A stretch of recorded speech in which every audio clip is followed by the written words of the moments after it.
Praise the lord. ఈరోజు దేవుని వాగ్దానంగా యెషయా గ్రంథము 41వ అధ్యాయము 15వ వచనాన్ని చూసుకుందాం.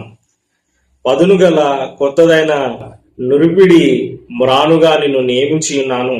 నీవు పర్వతములను నూర్చుదువు, వాటిని పొడిగా చేయుదువు, కొండలను పొట్టువలే చేయుదువు. దేవునికి స్తోత్రం, మహిమ కలుగును గాక. చాలా అద్భుతమైన వాగ్దానాన్ని ఈరోజు చూస్తా ఉన్నామండి.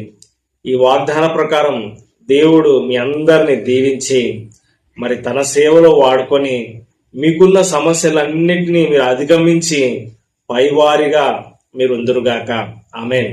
ఇక్కడ వాక్యాన్ని మనము ధ్యానం చేసినట్లయితే ఒక పదును గల మ్రానుగా, ఒక పదును గల నురిపిడి మ్రానుగా దేవుడు మనల్ని నియమించబోతా ఉన్నాడు. ఆమేన్. అంటే ఇంచుమించుగా ఒక పదునైన ఆయుధం లాగా, ఒక రంపం లాగా, లేదా ఒక పొడి చేసే ఒక ఆయుధం లాగా ఉంచి మరి మనకు అడ్డుగా ఉన్న ఆ సమస్యలు అనే పర్వతాలను మనం నూర్చి వాటిని పొడిగా చేస్తాము. ఆమేన్. హల్లెలూయా. ఎంత అద్భుతమైన వాగ్దానం కదండి. చాలా మంది మరి రోగాలు అనే పర్వతాలు వారికి అడ్డుగా ఉన్నాయి.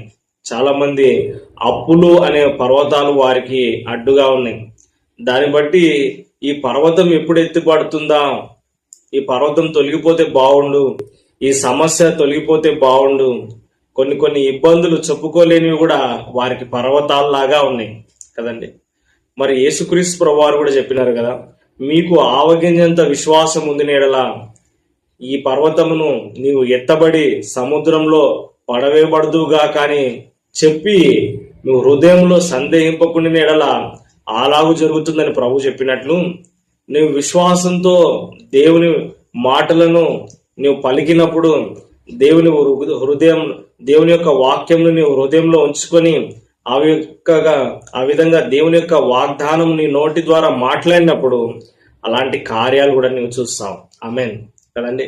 నీవు పర్వతములను నూర్చుదువు, వాటిని పొడివలే చేయుదువు, కొండలను పొట్టువలే చేయుదువు.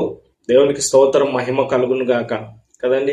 ఆ సమస్యలను నువ్వు అధిగమిస్తావు, ఆ సమస్యల్లో నుంచి నువ్వు బయటపడతావు.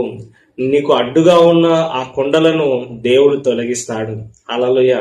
మరి ఇక్కడ వచనాలను మనం పైన నుంచి చూసుకున్నట్లయితే ఎవరితో మాట్లాడుతున్నాడంటే దేవుడు ఇజ్రాయేలు ప్రజలతో, యాకోబు సంతానంతో దేవుడు మాట్లాడుతా ఉన్నాడు.